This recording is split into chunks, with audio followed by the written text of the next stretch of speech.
Hello, welcome to the Promised Land, a show about Manchester United and part of the 90 Min Podcast Network. I'm Scott Saunders, joined by Rob Blanchette. My tone is more positive because Manchester United have won a football match. Rob, 3-0 at Everton. Could have been scary, but in the end, 3 points, 3 goals. It was still pretty scary in some ways, Scott. Like, it's a funny game, isn't it? Like, we've won this 3-0. Happy with the result. Like, you know, you'd have taken that, wouldn't you, 3 hours ago when we were talking about were Man United going to get the points here? But a strange match. Like, again, when you look at the stats, I think Everton had more shots than United on the day. I think United literally scored with every shot they had, I think, when they hit the target. So, a strange game of football. We're going to talk about all the talking points today and get through some interesting highlights. Some comments. We are doing a live show. If you're listening back to this on audio, we are doing this live on YouTube, and we have some people already in the comments. Jace says, here for the Kobbie Mainoo love-in. We'll be doing some of that, definitely. That's what it is. Chris says, good morning from Melbourne, Australia, lads. Good morning. Hello, Australia. Good evening from us. It's approaching 7 p.m. here. A 3-0 win. What year is this? Says Shiram. And we also got David Prescott as well. The Man United socials were posting greatest goals versus Everton yesterday. That Garnacho goal is going to live forever. Number one. More. Give the captaincy and the number 7 to Kobbie Mainoo. Someone's reading my mind. That get him in the England squad. He'll do magic for you. That was his first start. Rob wants to. Obviously, there was a lot of things in that performance that weren't great, and we know that. So we will be talking about that today. But we haven't even mentioned, apart from a comment, Alejandro Garnacho's goal was absolutely unbelievable. And Man United took one of their. It wasn't even a chance, but they scored early, and look how much of a difference it made to the game in the end. So we'll be talking all about that in a little bit more depth. We'll be talking about Kobbie because he is what United don't have. He really is. He's the one. He's the one. United are now 2 points off Tottenham, who won the league in August. Your favourite team? I don't mind Tottenham. I really don't mind, but now they've lost 3 in a row because they've got some injuries. Do you see Son scored a hat-trick today? And as he scored his hat-trick and every goal was disallowed, I thought of you, Scott. I thought of you talking about your favourite team, Tottenham Hotspur, and your favourite manager, Ange Postecoglou. I don't mind them. But yeah, United are back in the mix. And obviously we did a show a few weeks ago. Is that the end of Erik ten Hag, etc., etc.? And now he's 6 points off the top of the table after 13 games. It's funny how things can change in just a matter of weeks. Obviously, we know there's a ton of issues there, but I think for me, it is a lot easier for me to say what I want to say when United have won a match and they have a player in their team who can do probably what the manager wants the rest of the players to do, as opposed to having a bunch of people. Bruno. Somebody asked, I can't remember who it was, sorry. I don't know if you're watching now, but talk about Bruno, please. And I responded, well, we do, and people shouted us. But there was a moment, like in the second half, I think it was, where Bruno Fernandez got the ball on the touchline, just outside the edge of his own box. I think United were 2-0 up at the time, I want to say. And he tried to loft a 70-yard Hollywood pass and gave the ball away when he could have just played it simple. But yeah, anyway, join us. Get in the comments, please, if you're listening and watching us on YouTube as well. And yeah, also on audio, we're on Spotify, Apple, etc., etc. You'll be able to find us shortly after we finish our live stream if you want to listen back on an audio platform. But subscribe to this channel wherever you get your podcast, and watch us on YouTube, the Promised Land and Manchester United podcast. Like the video, subscribe, leave a comment for us, and hit the notification bell so you never miss a show. And also, we might be doing more live shows as well, so please do. Yes, and please share now. If you're in our comments here, or if you're even watching on playback in the next hour or two ahead, or in the next day or two, please jump on your socials. You know our socials by now, surely. We read them out every week, and I'm sure you follow us on Twitter /X.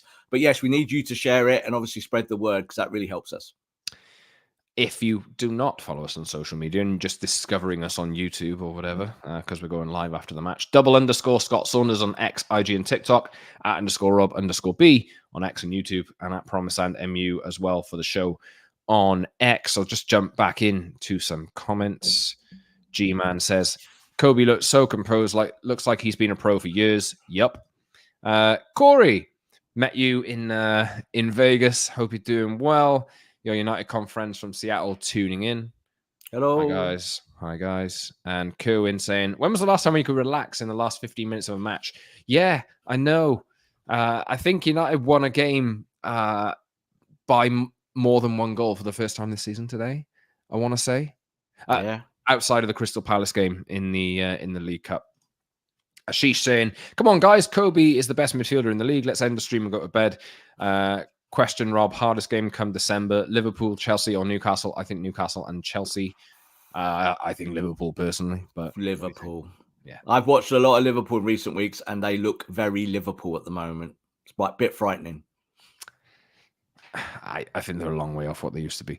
But they're in the mix, and United are only 4 points behind Liverpool. I think they're 4 points, 4 or 5. Not far. Definitely not far. Robert says, what a difference in attitude. We usually crumble in any kind of hostile environment. Amazing start to a huge week. United scored in the first 2 minutes. Makes a hell of a difference. I know that they rode their luck at times a bit because they kind of messed their pants a little bit because they're just not very good at playing out under pressure and revert back to old types, lofting the ball forward 60 yards or whatever. And not being able to play the ball under pressure. But we'll talk about that in a bit. Nayar says, why can't United keep the ball? We'll talk about this probably at the top of the show. That's what I'm thinking. Yeah. We conceded over 2 XG versus Everton, but we won by 3 goals. Football is wild. Shout out Andre Onana, by the way. He had a good game. He had a good game today, and he needed to have a good game at times. Yeah. But right, where do you want to start? Well, should we start with Garnacho's goal? Because I think that's the most positive thing of the day. Well, no, I think Garnacho's goal and Manu's performance. I think they are definitely the highlights for Manchester United fans today. Let's do Garnacho's goal then. Yeah. Where does that rank? Because it was like, I don't know how you reacted, Rob, but I'm not going to repeat the noise I made. Just it's probably not suitable for microphones and headphones and that kind of thing. But is it as good as Rooney's? It's technically, I think it might be. It's better. So, do you know what, Scott? Like you said, it's funny. We have different reactions, don't we, to things? Like you just said there, you kind of went like wild. I just sat there like, right, how is this going to get taken away from us? Something's wrong here. What's happened here? That overhead kick has gone right in the top corner, and I was almost completely in shock. So as they celebrated, I was like, oh my God. And of course, the first thing you think about is that goal from Wayne Rooney. I think I was about 20, 30 yards from Wayne Rooney when he did that overhead kick and went in the top corner. And we all know, of course, that even though that was a magic moment against a poor Man City team, the old Man City more like, that it came off his shin, didn't it? And it went in the top corner, and it was a great moment, and obviously something that will live forever. Just a splendid goal by Garnacho, and I think just underlines what he is. He is a special attacking player. We think of him pigeonholed on the left, and that he does certain things, and he can score certain types of goals, and he can provide. But I'm telling you, Scott, as he gets older, he is going to become a much more rounded forward. And that overhead kick is special. Not everyone can even think of doing that in that moment. You've got to also remember, it comes from a pretty bad ball from Dalot. Delot's overhit that. It's going under everyone's head, and it's going out for a throw-in over the other side. And Garnacho stops. Wasn't that bad, Rob? Oh, go watch it. Wasn't that bad. Honestly, go watch it. Wasn't that bad. I know you don't like Dalot, but it wasn't that bad. No. Honestly, it's not about favoritism. I've watched it like 8 times already. And the thing is, that ball, really, Garnacho shouldn't even have to think about over-kicking that. That's like it's going towards the other side. And he does it so beautifully. He stops himself and spins and pivots and gets his body up in the air in an arch. Proper bicycle kick. And goes in the top corner. Wasn't a great cross. Go watch it again. But I'm not bothered about Dalot's cross. I'm bothered about Garnacho. And I think for that was the 3rd minute, wasn't it, Scott? And my immediate thought was, don't concede, because that's what we do, isn't it? You get an early goal and then we concede. But it was good that United kind of put their foot on the ball, tried to play out from the back for 20 minutes. And as time went on, they kind of started to go, can we play out from the back? Let's just get slower and slower and slower. And what happens to Everton, Scott? Everton went, we like a bit of this. We can push on. But we'll talk about that obviously a little bit later. But fantastic goal by Garnacho. Goal of the season for me so far. Definitely Man United's goal of the season. And it will be talked about for many, many years. Just watched before we started Bruno his post-match with Garnacho, and he made at least 3 references to kind of, I think Garnacho's reputation is he's a confident boy. Let's just say that. Absolutely. And he believes in himself. And Bruno made 3 specific points to knock him down a little bit, saying he didn't deserve man of the match. I think he said he didn't. He didn't, did he? I think that we know. What's Gary Neville doing? Like, I might tweet Gary Neville. I might tweet Gary Neville. He said he wasn't man of the match, but I'm giving it to him for that goal. And Kobbie Mainoo was our best player. I think Kobbie Mainoo in his debut should have got man of the match. Like, he was certainly my man of the match. I don't know what you think, Scott. No, what do people in our comments think? I tweeted it. I tweeted it at about the 60-minute mark. Yeah. I said, where is it? Kobbie has been the player of the match by an absolute country mile. That was 8 minutes to 6 in the UK. By miles. UK time. Absolutely miles. He was that good. And Rob and I, as some of you have pointed out on Twitter, I've been talking about him for a long time. Banging the Kobbie drum for months. A long time. Yeah. Even back into last season. A year ago. Wasn't it? About a year and a half ago. Yeah. When he was 16. So, that was the first time I ever spoke about Kobbie Mainoo, when I saw him play for the youth team. Yeah. So he got his first start today. Just to round off on Garnacho, it was a fantastic goal of the season for me. It would do. You'd have to score a bloody good goal for it to be better than that one. But yeah, I think for me and for Rob, the player of the match was Kobbie Mainoo. First Premier League start in the 6. Well, double pivot kind of 6. Yeah. There was a moment, Rob, in the first half where Kobbie was playing a little bit further up and Scott McTominay was the one receiving the ball from Andre Onana. And I was like, if you can't see the difference here, watch it again. Watch it over and over again. Because Scott McTominay fizzed the ball back to Andre Onana. I think it was twice. And then Onana kicked it out of play. Yep. And you think, you give that ball to Kobbie. He'd shown example. I tweeted in the first 5 minutes that he was the one progressing the ball through midfield and passing it through lines vertically. And makes such a difference. Absolutely such a difference, because he's got what Erik ten Hag wants in a midfielder. And it's been, it was such a shame for me that he got injured in preseason, because I'm sure most of you saw in preseason, like the positive performances. But Casemiro's tackle against Real Madrid, wasn't it? And he kind of suffered through the fallout of that and damaged his ankle. It's been a long road back. You don't he's 17, 18 years old. You don't want to rush him in. But now we finally got to the time where Ten Hag thinks he's ready, and he absolutely took his chance with both hands. So let's just talk about Kobbie for a little bit. Just splendid, fantastic debut, wasn't it? Like, again, when we saw the team sheets, we're all very excited to see that he was in the team. Finally, been calling for it for a while. We absolutely know why he's not been in the team. He has been injured. We saw him obviously around the pre-season tour. We were very disappointed, wasn't it, when he kind of went out with that bad injury, and we knew that would be a time out. I think the thing is, Scott, like, we talk about age and we talk about quality and ability and all of this, yeah, and not everything is equal in football, is that players do have different functions. They can do different things. The whole point about Kobbie Mainoo is that he is totally in the kind of Jude Bellingham school of thought around a midfielder, yeah? The modern midfielder has to be able to do everything. That's it, yeah?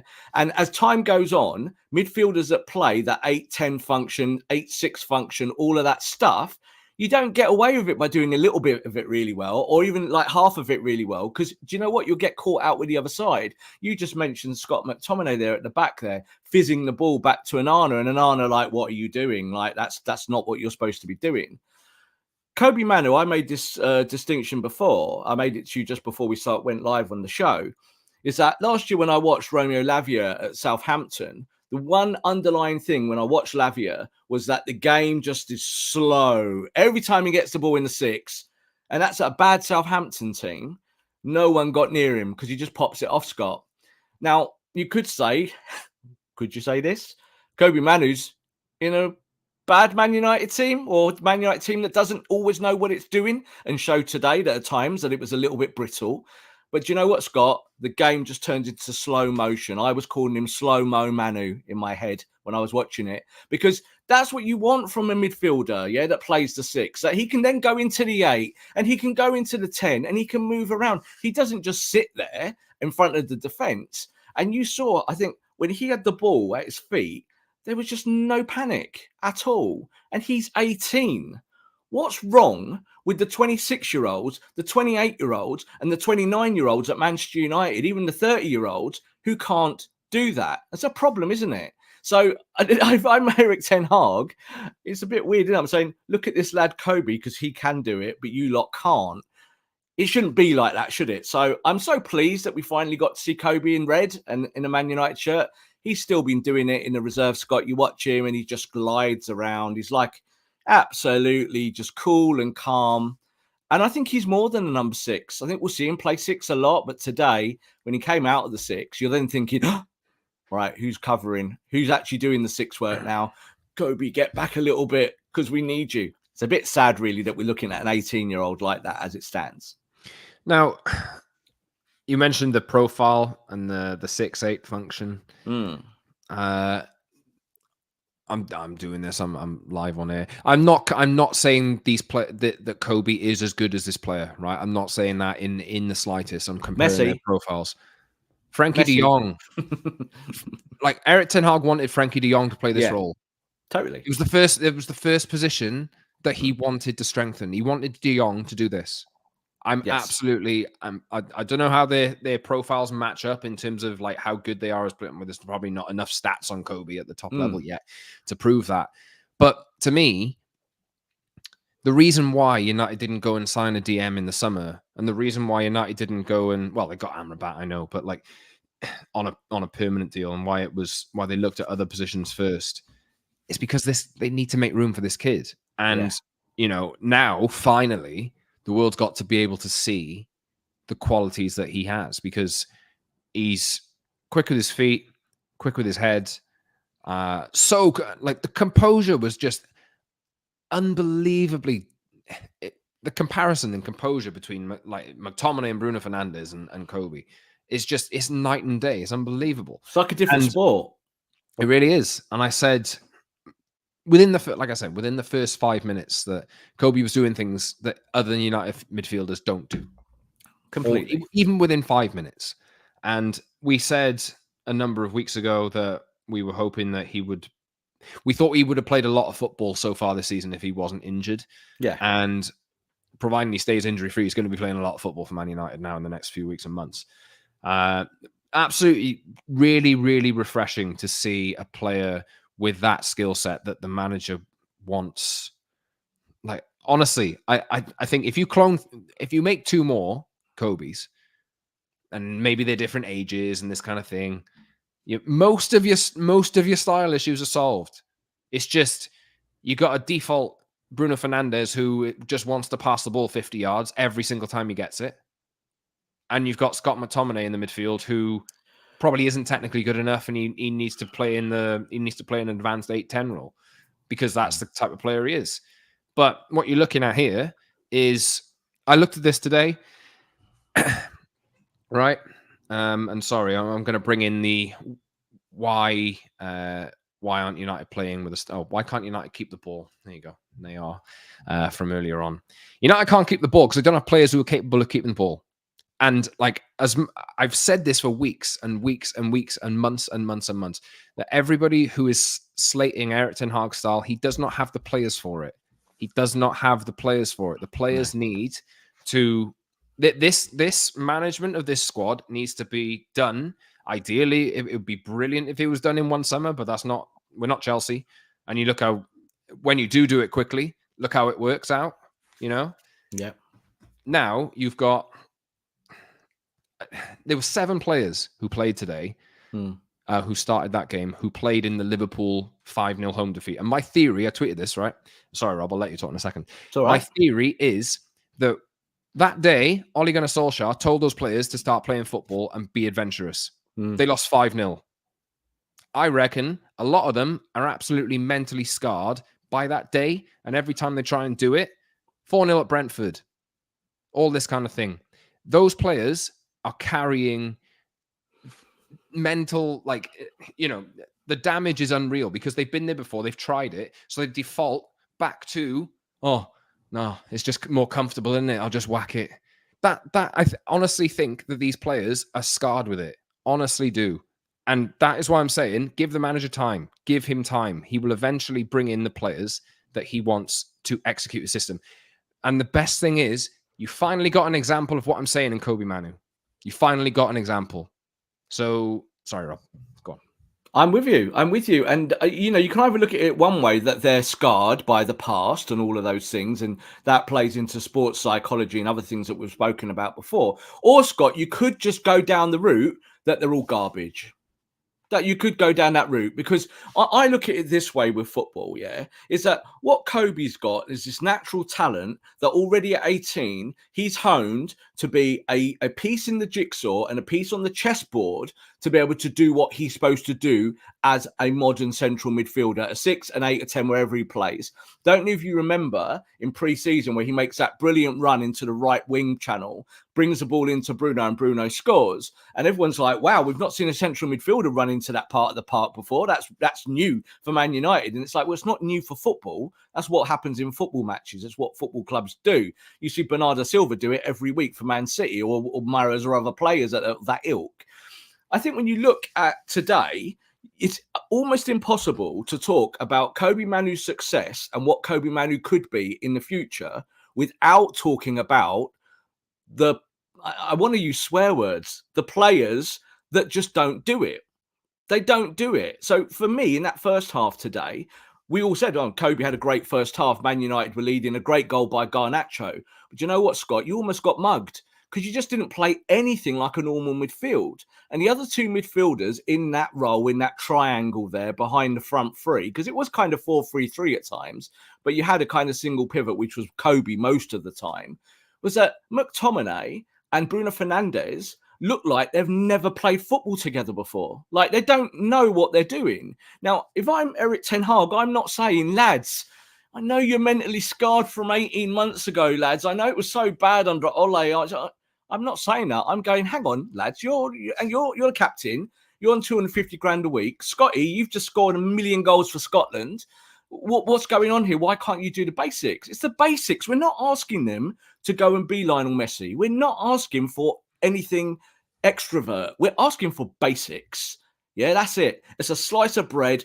It's 25p. It's cheap. We just want basics. We're not looking for anything extravagant.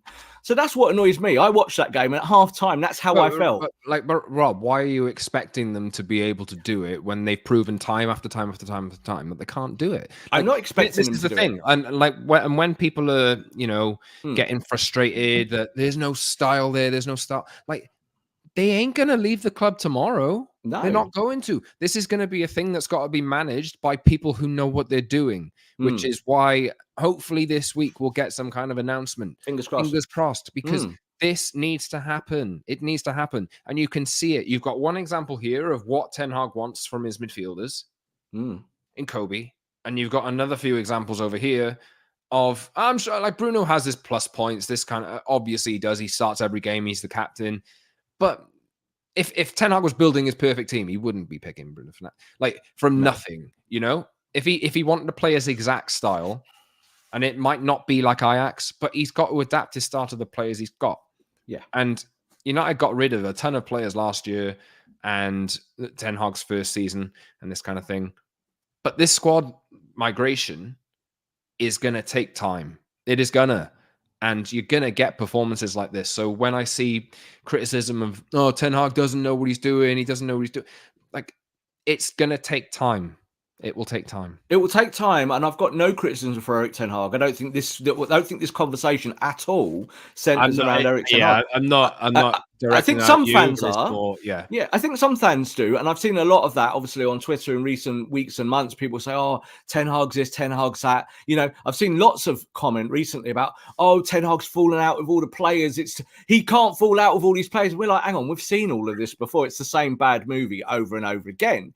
But I think the whole thing is, Scott, when you go out there and you play 4-3-3, 4-2-3-1, 4-1-4-1, whatever you want to play, and these lads go and do it in their international teams, and they can do it. So I don't get it that when they're in a red shirt, they can't do it. So you could say that in one hand, that is some mental issue and mental scarring, like you described it. Or you could just call it fecklessness. You could just say that you don't actually put the right energy into your game to do certain things. We're going to have to talk about Bruno. So let's add Bruno in here. He got the assist, yeah. He gives the ball up for Marcus for the penalty, which I was really surprised from. I was kind of a bit shocked by that. He said in his post-match that, and I thought this was it at the time, that he needed a jolt of confidence, really. And you could tell, like, I don't know if you noticed in the celebration, Marcus Rashford did not want to celebrate, and the players pushed him. Like, Dallo was pushing him to go and celebrate and enjoy. Marcus just looks sad, doesn't he? So Marcus is dealing with things. So, like, we know that. Again, we're not going to talk about that too much today. But I think the whole thing is that with Bruno, and definitely have said this in previous shows, if Bruno's your 10, brilliant, start him. If Bruno plays in your forward line somewhere, great, brilliant, play him. If Bruno's going to be your number 8, put him on a bench. If Bruno's going to be your 6'8", put him on the bench. And I think this is where you stand with this player now, is that I know that people are obsessed with this. And I get people tweeting me all the time saying, oh, you hate Bruno, you hate Bruno. I just hate bad football, Scott. So if I have an expectation for Bruno Fernandez to hold the ball, I don't think that's a big expectation. So you saw today with Kobbie Mainoo as an 18-year-old that you can hold the ball. If you're a technically gifted player, and Bruno has technique, he gets you that assist today, doesn't he? And that's not a dribbler, though. Yeah, but no, not a dribbler. But again, like, I think, like, we sometimes compound football down and look at it too much about the minutiae and all of those things. With Bruno Fernandez, if you say to him, play the 10 and go do the press and get the assist and get in the box and get round there, I think Bruno Fernandez is fine. I think Bruno Fernandez is a great number 10, and that's why his numbers are so good in and around the 10. If you play him today in an 8 with Scott McTominay, he's going to look like Fred. So it's just how it goes. Is that I think that this is the problem for the manager, is that you haven't really got a lot of choices there, have you? But maybe you could say, Scott, well, if you identified this last year, maybe United should have fixed this. So this again goes back to the ownership. It goes back to Richard Arnold. It goes back to John Murtough. It goes back to all those guys and the support of Ten Hag. And I don't blame Ten Hag for those things, because that's ultimately you have to go buy players to maybe move some of these players out. You just said there, if this was Ajax, I don't think Bruno Fernandes would be in that team, in that function. He might play the 10, but he certainly wouldn't play the 8, because you can't keep the ball. So I think we saw that today, is that Bruno can't keep the ball. And that's not new, is it? That's something we say every single week. I'm just going to jump back to some of your comments, Nayar, again, saying, can Mainoo, Eriksen and Bruno play in the mud without getting overpowered and bullied?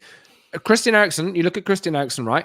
Opportunistic signing. I like him. He has some of the facets that you need in a midfielder, but the modern midfielder needs to be, I don't want to make the comparison, Kobbie. Like that is 100%. An example of the modern midfielder, and most teams in the Premier League have got them now. Even looking at somebody like Doucouré got injured at Palace yesterday, but Palace are picking out players from France who can do everything, and United are going, oh, it's Casemiro, and Casemiro was a desperate signing. It was, they needed to make that signing at the time. It worked for a while. He ain't going to play much more for United, though, because I think the people who are coming in are probably going to want to look at this, and you'd hope that they're smart enough to. I'm sure this is the way it's going to go. They want to build a style of play, especially if it's Paul Mitchell. He's actually spoken about this publicly. They've got to decide how they want to play and build and buy players to fit that mold. He spoke about this in an interview with Sky Sports in July 2022. So he's actually spoken publicly about this, but Ericsson, I mentioned there, was going on a free transfer, saved United some money, but that's got a sell by date. Casemiro, sell by date. Bruno Fernandez is the maverick player that United have had over the last few years, who puts up the numbers, who is the captain, this kind of thing. He's probably going to be one of the last to be. They might eventually build a team which has Bruno in it, which kind of clouds over his weaknesses and covers his weaknesses. Maybe. Yeah. Or you just play him as a 10, and I think he's okay. Yeah, exactly. You get you get a 6 or an 8, both of them who can do that job. And maybe Bruno Fernandez can play further forward. Kerwin says, should we manage Kobbie's minutes? Yes, as much as you want to see him play 90 minutes every single game. He's only a teenager. His minutes have to be managed, and he had to come off today. I kind of had that feeling in my head of, oh no, United are going to collapse because they don't have anyone with composure on the pitch now. But that's how I felt when he went off. Kobbie has so many body feints and disguises so much of what he does on the ball. Where was Anthony? Injured. Was he? Got a knock. Yeah. Did he? Yeah. Zakia says, hello guys, glad to be able to join you for a live and listen to you. Rob, still my favorite though. There you are, Rob. Thank you. Corey again saying he has a unique feel and understanding. His ability to drive forward and break a press is Frankie de Jong like. I love him as an 8. Yeah. Exactly like FDJ, he says. Jared says, love the post-match shows. Sorry, there's loads of comments coming in. Absolutely loads of them. And keep going. More comments. They are saying, would United accept a 100 million bid for Rashford? Maybe we'll do that on another show. Oh, I would. 100 million, maybe. Now we're talking. Right. We will talk about Rashford in this show, because I think we all have to have that conversation about him and his form at the moment. This is the one I wanted to find, Ashish again. Okay. Right. Robin Scott, gun to your head. Who do you sign to partner Kobbie? I say Polina from Fulham or Onana from Everton, however, too injury prone. Do you know what my answer is? I would like somebody that Man United signed for about 25 million quid that's about 21 years old that I haven't heard of. I mean, I've heard of most. I work in football. I've probably heard of most players with any kind of potential, because that's the job, etc., etc. But it doesn't have to be 100 million player. It doesn't have to be. No. Pick the right profile, pick them up when they're young, probably before they make that big move, and integrate them into the team and get a few of those, and then you got options. Yeah. I'll give you my answers off the back of that, because I did also read in the comments about people were talking about what you do immediately, and you mentioned Eriksen as well, and I think these all things tie in together. Is that Christian Eriksen is exactly what Bruno Fernandez is. He's a number 10 doing the guise of a number 8 work, and that means that he will give the ball away, he will get run past, he'll do all the things that Bruno does, just in a different manner, meaning that he doesn't do it very well. You do need Kobbie Mainoo. I think the whole point here is, and said this with the players that you could go and get. I don't think you probably get Polina now, just because of the age, and I think Bayern Munich quite like him. He's going to go Bayern. That's where he's going to go. So that's a kind of a slow burner. I really like Onana. I did a piece about him in the transfer window when United were looking at him. I think he's an interesting player. I think he could unlock Manu to go and play more as an 8. And I think this is the bigger question now for Ten Hag, Scott, is that do you develop Manu as your 6 and you kind of play either a 4-2-3-1 and you set yourself up so Bruno can play the 10, so that's why you played a double pivot, or do you do a more kind of 4-3-3, which we saw today, but that will then mean that Manu's coming to get the ball off the centre backs? Now I'm fine with that, but I also think that Manu has got exceptional final third ability, which we didn't really see today, obviously, because he wasn't in that role. But did you see the ball he clipped over the top in the wing? He gets that ball. He sees the final third expansively as a midfielder. So I would like to see him developed as an 8. I think he is more Jude Bellingham-esque. It's like saying to Jude Bellingham, oh, can you play the 6 this week, Jude, because you can do it? Well, yeah, he can do it, but don't make him do it. Make him play the 8 or the 10. He'll score your goals. I actually think that Manu could be an 8 or a 10 one day and get you 12, 13, 14 goals from midfield comfortably, because he can score in the box. We've seen it before. And I think that he could run that part of the park for you. So I think also they're saying there about who would you select now. I would play 4-2-3-1. I'd play Manu in 2 6s at the back with Amrabat. People go, oh, Amrabat. I think he's the most suited to play that role if you do a double pivot. I don't want McTominay there. I'm not convinced by Amrabat. I'm not convinced, Scott, but he's absolutely profile-wise the best you've got at the moment. So, like, I like Hannibal as well, but Would you sign Amrabat Hannibal permanently? No, not at the moment. Not right now. Like, I want to see more Amrabat this year. I want to see what he can do. Now, we know what his weaknesses are, but I don't think United have done anything towards his strengths either. And I can actually see him, if United are playing something like a 4-3-3, is that you end up having Amrabat as the 8, because that's what he does. He's like a roaming 8 who's defensive. He's not really a 6. But if you played 4-2-3-1, guess what that does, Scott? It means that Bruno Fernandez plays at the top end of the pitch. I'm happy with that. I can live with that for the time being as you try and develop your team. We know this is not forever, but this is how you look to the future to go and find yourself a player in midfield. I would have bought Lavia in the summer because I think Lavia with Manu would have ripped the Premier League up. I think those two... He has been injured all season, hasn't played for Chelsea. He's not been in the Chelsea team because... And when he's in the Chelsea team, Scott, when he gets in the next 2, 3, 4, 5, 6, 7 weeks, whenever that might be, everyone's going to go, oh, look at that boy. He's special, like Manu's special. It's just the same ilk. So... yeah, look, we need to see more Manu now. Like you just said about managing his minutes. Yeah, all right. 75 minutes a game, 80 minutes. I don't want to see him coming off after 60 or 50 or having games. For me, he's already, like, you're going to rotate him out, obviously, but he's already, for me, he has to start.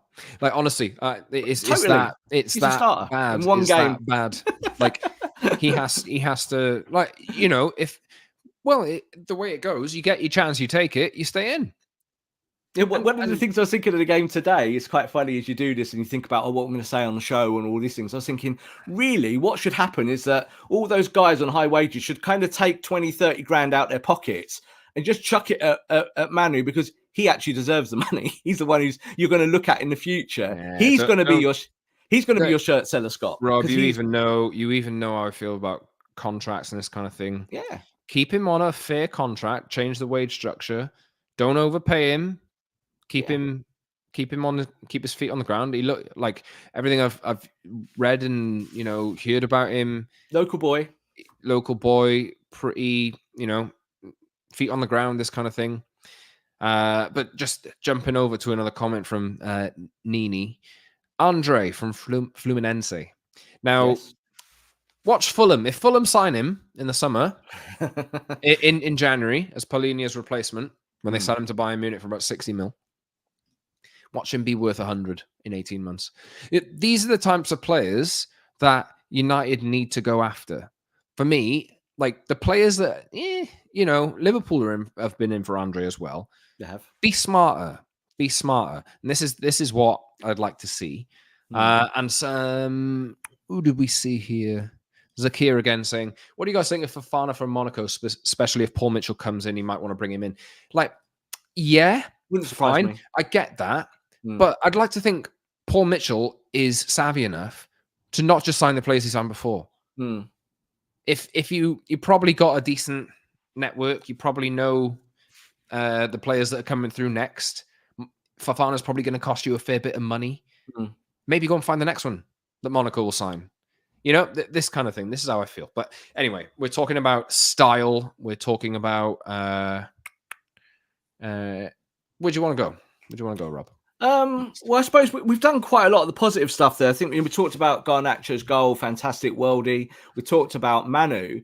And I think those are the two parts of this game that, besides the scoreline, which was obviously very happy with 3-0, it didn't feel like a 3-0, did it? And it harps me back to 2 years ago. But those games happen. Like, it does. This is the thing. Like, Everton were going to have moments anyway. Like, we're not naive enough to think United turn up at Everton and absolutely steamroller them and give them no shots on goal. Like, that was never, ever, ever going to happen. And not even the best teams in the league will do that. Some teams go to Everton and win 1-0, and it's really, especially on a day like this. Yeah. Especially on a day like this where their fans are holding up bloody corruption signs with the Premier League and this kind of thing after the 10-point deduction that they've just had.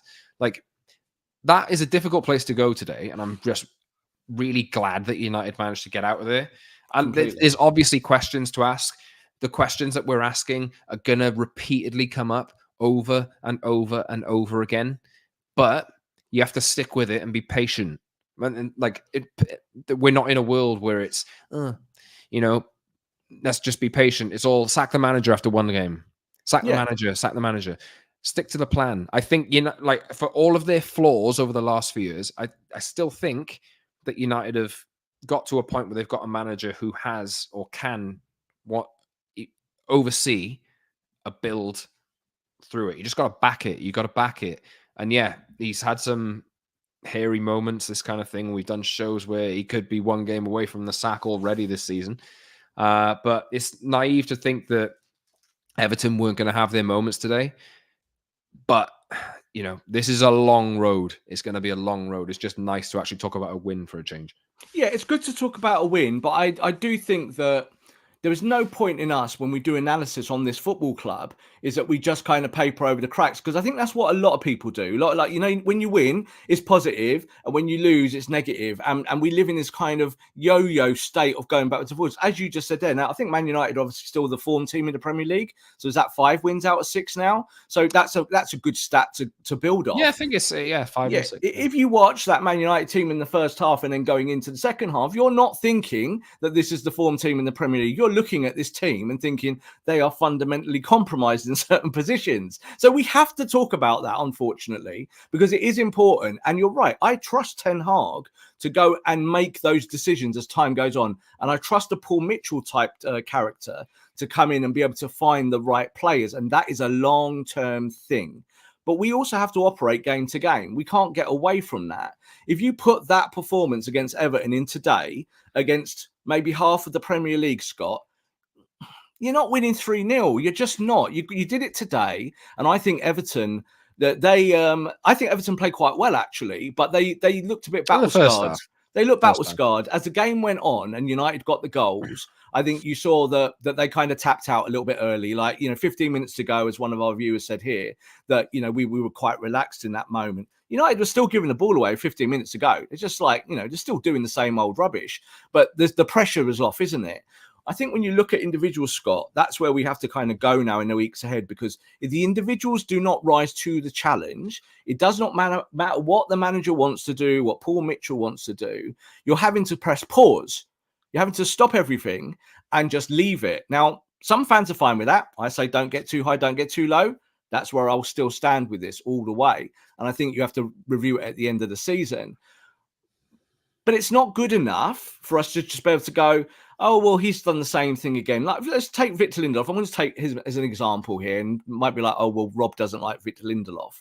You could see today that every time he got the ball, he just didn't know what he was doing. He looks inside. Maguire's like, don't give it to me. What are you doing? Luke Shaw's just come back, had pretty decent game. Really glad to see Luke Shaw back in a United shirt. He's going, push the ball away from me. Don't do this. Don't give it back to me. We have to talk about it because they're still doing it. It's like they are fundamentally able to do these things like pass the ball, Scott. Now, tactically, these are international footballers. If there were other football clubs, I think they would be okay. But it's still not working. I don't know why. Because I look at those things and I think keeping the ball, keeping tempo, moving off one another, this is not something massively technical. You learn this as a kid. You learn these basics.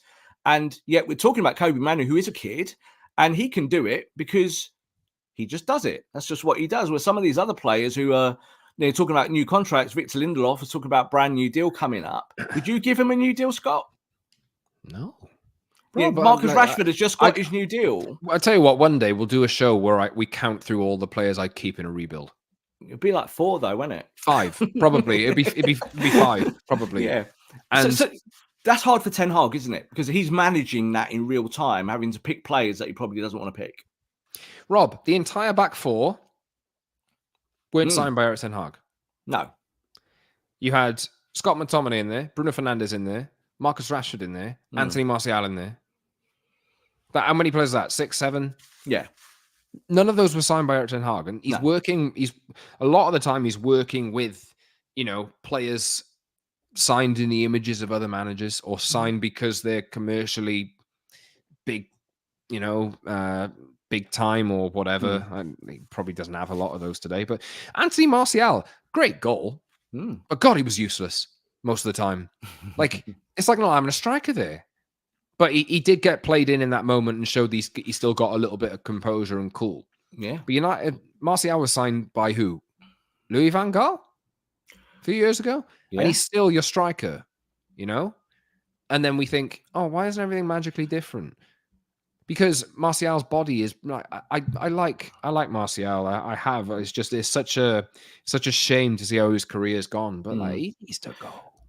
He needs to go.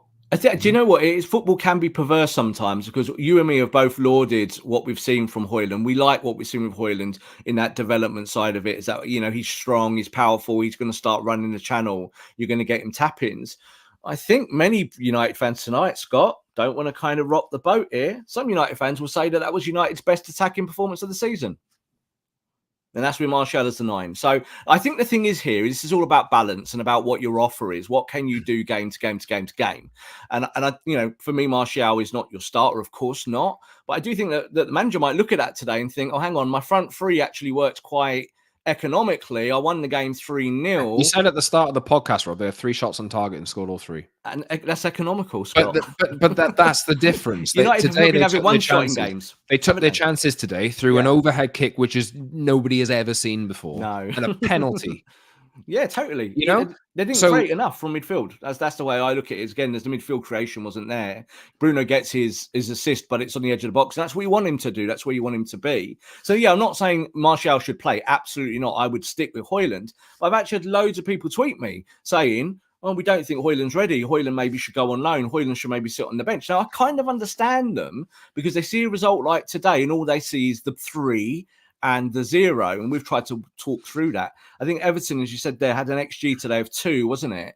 And you know, when you look at that, you normally lose games where the XG that you give away is around 2, 2.1, 2.2.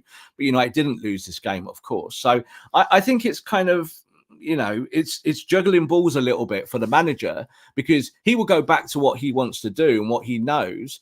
But the attack has been brittle in recent weeks. It's how do you make these 11 players function together on a football pitch? Because I think that's such a huge question, Scott. I know you talk about them being former players. These are not Ten Hag's players, but it happens at every club. Every manager has to get something out of players that they didn't buy. Postecoglou is now finding that that's sometimes difficult. I'm seeing that people are saying Pierre-Emile Højbjerg should never play for Spurs again because he doesn't fit them. Like, there you go. It happens at every club. Yeah. But United seem to have more of those players than most of the other clubs, because they spent a hell of a lot of money, and it makes them a lot more difficult to shift. Yeah, I mentioned Doku yesterday because Doku was obviously playing quite well against Liverpool. Doku's on 50 grand a week. You know, there are players out there who are as good as Doku that you could go get for 50 to 60 to 70 to 80 grand a week. Man United play people 200 grand a week, Scott, to not pass the ball. So this is the balance. So it is a long-term project. We don't need to go too far into that like tonight, because you have won the game. But I think this is the problem, that it regurgitates, because if you lose the next game, then it becomes a question again. It's like, well, why did you not pass the ball to each other properly? Another big game coming. Galatasaray and then Newcastle. Huge game. So and Manu's got to start that for me. Like, he's got to give him the armband. If there's anyone you think of, probably it's so ridiculous to be crazy talking about an 18-year-old kid as being able to deal with an atmosphere like Galatasaray. But like, I have more confidence in him to be able to do it than most of the others. The irony of this is, Scott, is that as we move on, we're actually seeing that the kids become more relevant. So like Garnacho is a bona fide starter now at times, isn't he? Like, he's not just a bench piece. He's someone that can start games. Marcus Rashford's better on the right at the moment as well. Marcus Rashford is not very good, but miles better on the right. Like on the left, I don't know if you've noticed this, and I don't know if our audience have as well. So please put this in the comments and tell us. On the left, Scott, he seems to get the ball and stop. Right? On the right, he wants to beat players. Yeah, because he wants to come in on his right and score. And on the right-hand side, do you know what he does, Scott? He actually presses the space. So he's actually higher up the pitch, and he gets the ball. And he was part of the goal, wasn't he? You know, he actually slid Delo in because he was in the right position at that moment. And he's not in that position on the left. He isn't. So at the moment, you're probably playing him over Anthony, would you say? Rashford on the right. You're probably playing Garnacho there. And I actually thought, again, the lad Palestri came on and had an impact with the goal, didn't he? He gets the ball. He's in that corner. He trots across. He gives a nice little dolly to Bruno, and Bruno just has to slide Martial in. And Martial, as you said, that's the goal you want him in, is it? Running in, not thinking, little loft of the ball, easy goal. So I think that there's a lot to talk about around those things. But I think with Marcus Rashford, he's certainly more of a problem than solution as we stand today. Right. We've been His going. form's not good. Like today, his form is not good. He was really bad today. I think there's other circumstances, which obviously we're not going to talk about too much, but No. it just looks to me like he's carrying the weight of the world on his shoulders. And it always seemed like, for Rashford, it's where he's such an example of a confidence player. I don't think there's any better examples in world football of this player thrives on confidence, and when he isn't confident, he's absolutely just doesn't look fit for it at all, That's a great word to use, fit, because I watch him and he doesn't look fit mentally or physically. So I love Rashi, and I think that like last year, I lauded him as well and talked a lot about him and said he deserved his contract. He does deserve his contract, but he's not earning his cash at the moment. He really isn't. And there's something like, again, I wanted to see, Scott, as that game went on, and we talk about Ten Hag having his practices, is that I'd have pulled Rashford with maybe 30 minutes to go, because I think you could have set up better in that moment. I think, was it 2-0 after an hour or something like that? Was it 2-0 at that point? And I think you could have tried to really close the game down, but in a technical manner, not trying to just play keep ball, 5 yards from your own box. And one of the problems was Rashford, because every time he got the ball, Scott, he just ran into a brick wall and gave it away. And it would take him all of 3 seconds to give the ball away every time. And you said there about Bruno. Bruno gets the ball on the edge of his box. Oh, I'm going to play 70-yard ball into no man's land. Well, no, you could see what he was trying to do, because it was like to break. It was one pass, which would have been cut the defense open. I think it was 2 defenders back or one. Yeah. And he was trying to play a player in for some glorious pass that he would have got lauded for if it had come off. The Steven Gerrard ball, as I used to call it, the Hollywood pass. The Hollywood pass. It's the Hollywood pass. Yeah. And you'll never eradicate that from his game. Like, he's 29 years old. You never will. But okay, I'm glad you just said that, because then if I'm the manager, right? So I'm not Eric Ten Hag, I'm just Rob Blanchette, the manager, right? And I am his manager, and he can't eradicate that from his game. And I say to him, mate, if you don't eradicate from the game, you don't play, and I will sell you. And he goes, well, I can't eradicate from a game. Then you sell him. And I think this is where you stand with a lot of these kind of players that Fergie would have once upon a time called them big time Charlies, because they think they're bigger than what they are. And I think when you look at Bruno, that's what worries me, because you should be able to put the ball in the deck, Scott, and play it 5 yards. I will say this again. I said this on this podcast a ton of times before. Yeah. When Man United didn't sign Bruno Fernandez the summer before he actually joined, they thought he gave the ball away too much. Spurs did. That's why I didn't sign him for that reason. United did as well. Yeah, but I think, and then they signed him, and he made a big difference because he came up with loads of goals. Yeah. But this is what I talk about with profiling players. When City signed Bernardo Silva, they knew what they were doing, and now Bernardo Silva is amazing. He's incredible. He keeps the ball. He's so polar opposite to Bruno Fernandez, even though they play in the same team. But for Portugal, probably good mates, all this kind of thing. The way that they do things is so different. Bruno has his plus points, obviously, but if you're looking to keep the ball and recycle it, Bruno's never been that player. He never has been. I'll say one thing against that, Scott, Last year, when we had injuries at one point, and it was a Casemiro going on his 8-game holiday when he was getting suspended, Bruno played the 6, right? And Bruno, for that kind of 15-game period as the 6, was very neat. He was very tidy. He didn't give the ball away. I watched him at Old Trafford with my own eyes, and I was like, that's a different player. He's being told to do something different, and he's doing it for the team. So this is my problem, is that like today, where you've got a lad like Kobbie Mainoo, the captain should be saying, well, watch how exemplary I am on the ball, because that's what I want from you, 18-year-old boy. And, oh, yeah, Scotty doesn't really do that. Scotty's going to run the 10, and Scotty's going to go up there because he scores loads of goals for Scotland. And, we're going to run this together. That's what I want from the captain. And I think Bruno showed last year for that period of games, and I think I don't know if people will agree. Again, please say it in the comments. But he played really well as the 6 in those games, and I was shocked, because it shows that he can do it. And you said a minute ago, he just can't do it. Footballers can do a lot of things. It's sometimes what they want to do is the difference. And sometimes you have to force. I think you're being generous in saying 15 games. He did it for a couple. Oh, no, he played the 6-8. It was when Eriksen went out and when Casemiro was out, and we were just left with Bruno, and Bruno played the 6-8. So those games. And United were playing badly. Yeah. I don't think, but we didn't plummet down the table. He did what he had to do. So I think the thing is that Bruno might not want to do it, but I think passing the ball, if you're his boss, it's like, you know, it's like if someone is your writer or something, Scott, it's like, you know, if they don't put ink in their pen, you're going to say, do it. Just do it, please. Like, we need more. And I think that's the whole thing with Bruno, is that we just need a little bit more from him, just sometimes a little bit more care. But will he ever be that player, Scott? Like you said, maybe not. And I think that might be why you look in the market in the future for a player that can do the 6 and the 10 and the 8 and is a little bit more like Kobbie Mainoo than they are Bruno Fernandez. Nini again saying right back, left back, 2 centre backs, 2 centre midfielders, right wing, a second striker, including the bedroom in 3 windows. Sir Jim praying emojis. Is that drastic? I'm trying to think if I'd add any more. It's not far off. It isn't far off. Let's play that game, Scott. Let's play that game. We should do it another show. We've been going 55 minutes. Yeah. We shouldn't be. We don't want to make this too long. But maybe we'll do that on another show. We will. There's not another international break for 4 months, but maybe we'll do it tomorrow, Rob. I think there's key positions, Scott. I think you don't have to do that there that our commenter just said. I think you do want to buy, of course, but there are key parts of the park where you need to sort your lives out. Still with Man United, you need to be able to. I think we need a centre back. But we need to go there.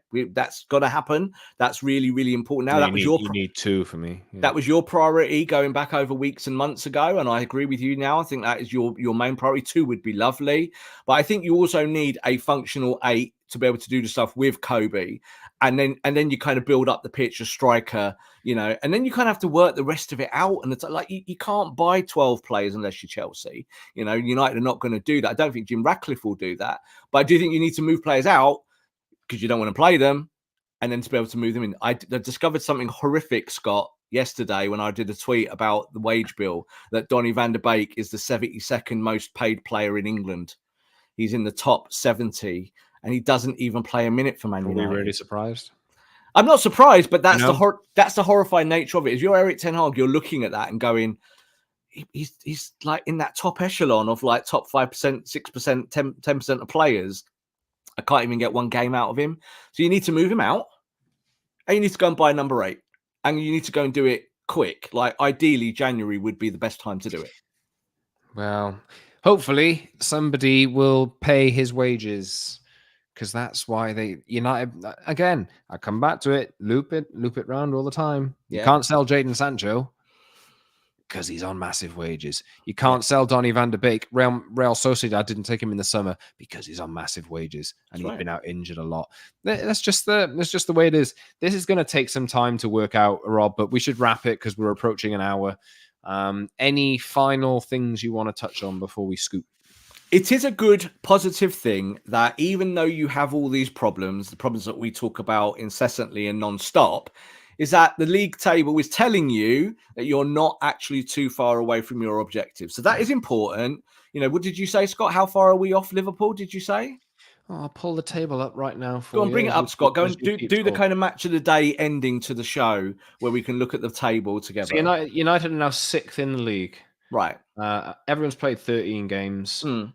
Arsenal top on 30 points. Man City have 29, Liverpool 28. United are 5 points behind Liverpool, and 5 points off the top 4 with 24 points. 2 points behind Tottenham. They do have a difficult away game at Newcastle to come, and then they play Chelsea as well. Chelsea are now 8 points behind United already, and Newcastle are 1 point behind United. But I think, look, as much as we want to talk about style and issues, the important thing for me is that United are in touch. And as bad as the season has been so far, United are now in touch. So if they can work things out along the way, kind of like they did today, there were elements of this game which were awful. We've obviously talked about that. But the important thing is stay in touch and win matches, pick up points, because they got a job to do, and Erik ten Hag knows if he comes bloody 10th or whatever, he is at risk of being sacked. So he's got to be in touch with the top 4, and he is. And all of those issues about sack the manager, the next guy is going to have the same issues to deal with. I'm sorry, De Zerbi, Xabi Alonso, all of these fancy. Look at Bayer Leverkusen's team. Xabi Alonso would never join United and played for Liverpool. I'm going off piece here. But he used to play for Liverpool. He'd never join United. I'm going off piece here. But these coaches, United just don't run like a proper football club. So just all I'm saying is stay in touch. Hopefully this takeover and the new plan will come together soon. And then you start building towards it. But you just got to get the results along the way to keep the pressure off your back. Yeah, look, style is aspirational, and I would like after 18 months to have a better style, but style is not important. Style doesn't pay the bills. No one comes out of a football match and goes, oh, you got 3 points today because you got a really good style. What it is, it's execution. Can you execute stuff? Can you execute basics? Can you have a shape? Can you work there? I think United did do that in the main today, like when they were trying to play out from the back. The problem is, Scott, is they kind of get in their own heads, don't they? And they kind of starting to make messes of what is the basics of the game. Like, you should be able to pass the ball 5 or 10 yards. And I think it's hard for Onana then to kind of find people because people are not doing their job. So I think that if you can get that right and you can do that in the weeks ahead, that you can go into Christmas in around the top 4 conversation.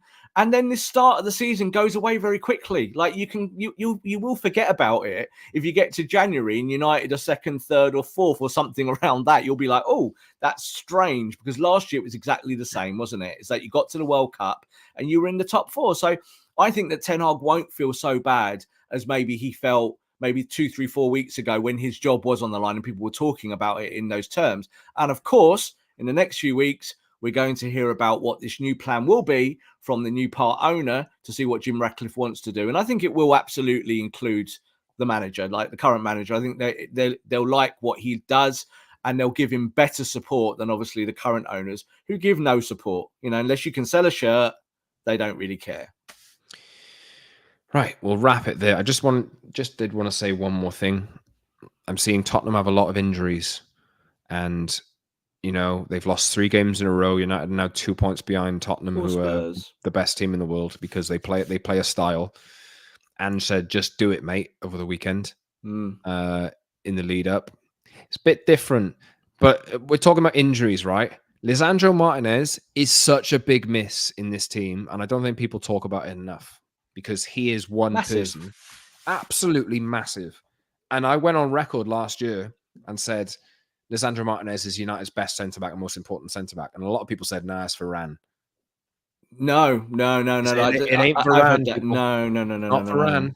I would still prefer Varane ahead of Lindelof. I'm not going to pretend about that. We know there's reasons for that at the moment, and that's why I think Varane might not be there. Let's go out on one comment there, Scott. There's a comment there, I think, is it from Patrick? It says about Kobbie Mainoo. Swagger or Pogba, IQ likes a damn, what a player. Do you know what? If he can... That's big. That's a big thing to say. But I was saying off camera that it is the Pogba part of his game that I quite like. He just drifts and just glides, and he sees things that other players do not see. I don't think he's going to be a Pogba-like player, totally different kind of value. But I do think that he could be an 8-10. I do think that one day we might be talking about Kobbie Mainoo being the guy that runs the whole midfield, and the attack. And that's what we wanted from Paul Pogba, wasn't it? But obviously we didn't ever see that. And that's not something that we'll ever see ever again. It's important that Kobbie keeps his feet on the ground, but he's probably going to get called the greatest player of all time now in the next few days. Was it Jude Bellingham, wasn't it? Before he went to Real Madrid, when he went to Dortmund, what was it, 18, 19? Yeah, and people were like, it's going to take him years, Scott. Take him years to develop. He's what, 20 now? Something like that. It doesn't take but years. he did join a club who have a stable environment, that have a proven track record of developing players. And they played United players succeed in spite of their club over the last 10 years. So let's get it fixed. That's all I'm saying. And it's good for him, for Manu. It's good for Garnacho, and it's good for Hannibal. I think when you take those 3 and then maybe add a Palestri in there, you've got 4 good players there that you can develop who could become first team answers. I'm not saying definitely, but I do think with Manu, he's a player that I will say is a generational talent. I think he's someone you could build around. Now he's 18. Limit some of his minutes, but get him in the team, and get him in the team every single week. United might not need to sign Frankie de Jong now. Let's have de Jong and Manu. That's what you do. That's what serious clubs do, Scott. They're not going to sign Frankie de Jong. Anyway, that's it for us. We've been or Wesley Sneijder. for ages. Subscribe wherever you get your podcasts and watch us on the YouTube channel, The Promise and the Man Utd Podcast. Like the video, subscribe, leave a comment, and hit the notification bell so you don't miss a show. At @_ Scott Saunders on X, Instagram, TikTok. I might do a TikTok after this, so keep an eye out. Do it. At _Rob_B on X and YouTube, and at Promise and MU on X or Twitter as well, if you still use it. And that is it. We'll be back pretty soon, actually. I think we're going to do a show before the Galatasaray game, maybe even tomorrow. Is it, Rob? Monday, yeah. I think it's Monday. Quick, maybe we'll do the how many players would I keep? I'm not sure. Maybe we'll keep that one in the bag. But yeah, like the stream, and we'll see you soon. Good news is Man United have won 3-0 at Everton, and fantastic to hear. Thanks for joining us on YouTube. If you're listening back on audio, which I will upload now as well, I've got to do that. If you're listening back on audio, subscribe to the YouTube channel. If you subscribed on the YouTube channel, subscribe on the audio platforms that I just mentioned as well. And like the stream and keep showing your support. We really appreciate what you're sending us, all of this kind of stuff. But yeah, back soon for another Promise and episode. Thanks from Scott and Rob. Until next time, everyone. See you soon.